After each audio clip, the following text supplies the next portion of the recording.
രാത്രിയുടെ നിശബ്ദതയിൽ, അന്ധകാരത്തിന്റെ തണുപ്പിൽ ആ പഴയ വീട് ഒരു ഭീമാകാരമായ പ്രേതാലയം പോലെ നിന്നു. അത് ഒരുപാട് കാലം അടഞ്ഞു കിടന്നിരുന്നതിനാൽ അകത്ത് ഇരുട്ട് കട്ടപിടിച്ച പോലെയായിരുന്നു.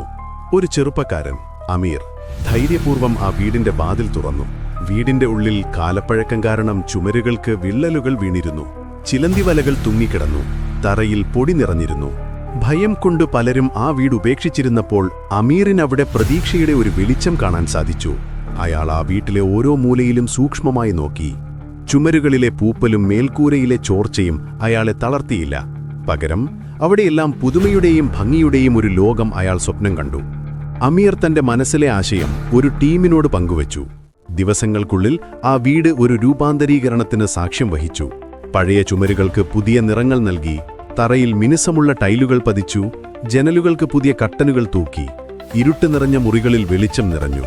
വീടിന്റെ ഓരോ മുക്കും മൂലയും ജീവൻ തുടിക്കുന്നതുപോലെയായി. വീടിന്റെ പഴയ രൂപമോർത്ത് ഭയന്നിരുന്നവർ പോലും പുതിയ ഭാവം കണ്ട് അത്ഭുതപ്പെട്ടു. ആ വീടിന്റെ പുതിയ ഭംഗിക്ക് പിന്നിൽ അമീറിന്റെ സ്വപ്നങ്ങളും അവന്റെ ടീമിന്റെ കഠിനാധ്വാനവുമായിരുന്നു.